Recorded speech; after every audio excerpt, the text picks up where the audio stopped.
أعوذ بالله من الشيطان الرجيم بسم الله الرحمن الرحيم اللهم صل على محمد وعلى آل محمد كما صليت على إبراهيم وعلى آل إبراهيم إنك حميد مجيد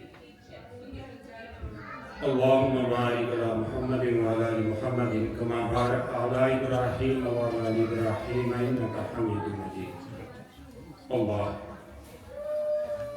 یا رحمان یا رحیم یا ستار یا غفار یا ذی الجلال والاکرام یا حی یا قیوم یا اللہ تیرا شکر تو ہمیں اپنے ناموں کے صدقے اچھا بولنا اور اچھا سننا نصیب فرما۔ اور یا اللہ تو ہمیں اپنی اطاعت اور حضور صلی اللہ علیہ وسلم کی اطاعت کرنی نصیب فرما۔ حضور صلی اللہ علیہ وسلم سے محبت اور عشق کرنا نصیب فرما اور اس پہ ہمارے لیے عمل کرنا آسان فرما دے۔ آج ہم اللہ کے دو جیک پاٹ کی بات کرتے ہیں۔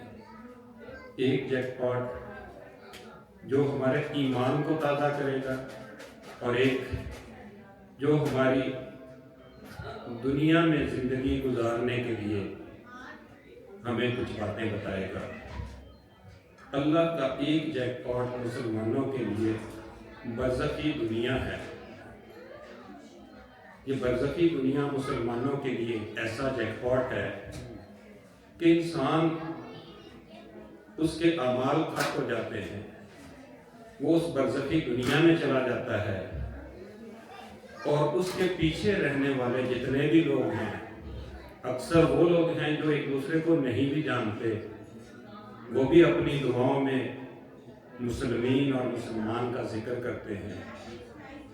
اور یہ اللہ نے جو برزخی دنیا رکھی ہے، یہ مسلمانوں کو جنت دینے کا ایک ذریعہ رکھا ہوا ہے۔ ادروائز ڈائریکٹلی برزخی دنیا کے بغیر اگر یہ سارے معاملے ہو جاتے تو پھر یہ مسلمانوں کا یہ جیک پاٹ نہ ہو سکتا۔ اور جب یہ بات سمجھ آتی ہے تو پھر یہ بات سمجھ آتی ہے کہ ہم مسلمان ہیں اور ہمارے لیے ہمارے بعد آنے والوں کی دعائیں بھی ہم تک پہنچیں گی۔ اور دوسرا جیک پاٹ وہ دعاؤں کی قبولیت ہے۔ قبولیت کا ایک نظام ہے جس کو وہ سمجھ آتا چلا جائے۔ نظام ہے کیا کہ دعائیں اسباب کے ذریعے قبول ہوتی ہیں، اللہ قبول کر لیتا ہے۔ انسان دعا کرتا ہے میری شادی ہو جائے، انسان دعا کرتا ہے مجھے گھر مل جائے، دعا قبول ہو جاتی ہے۔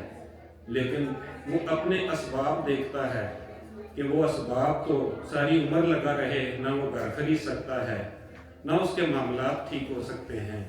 پھر اللہ تعالیٰ اس پہ کرم کرتا ہے، پھر اس کے ساتھ کسی دوسرے سے زیادتی کروا دیتا ہے، اور جب وہ کوئی اور اس کے ساتھ زیادتی کرتا ہے تو اللہ اس کے بدلے اس کو اجر دیتا ہے اور اس کے معاملات میں اسباب میں چیزیں ایسی پیدا کرنا شروع کر دیتا ہے کہ وہ اپنی محنت سے اپنی عبادت سے وہاں نہیں پہنچ سکتا ہوتا۔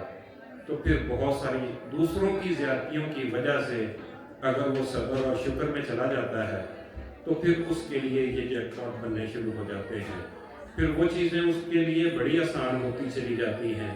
اکثر ہم دیکھتے ہیں کہ ہم اپنی نیکیاں کسی دوسرے کے خلاف ایسی باتیں کر کے دیتے چلے جاتے ہیں، اور بہت ساری ایسی نیکیاں ہمیں ملتی چلی جاتی ہیں جب ہمارے خلاف کوئی بولتا چلا جاتا ہے۔ ہمیں صرف صبر چاہیے، اور جس کو صبر نصیب ہو گیا اس کے لیے اس زندگی میں بھی بڑے جیک پاٹ ہیں، اور برزخی دنیا میں تو ہر کسی کے لیے ہے ہی ہے۔ اللہ تعالیٰ ہمیں صحیح دین کی سمجھ عطا فرمائے۔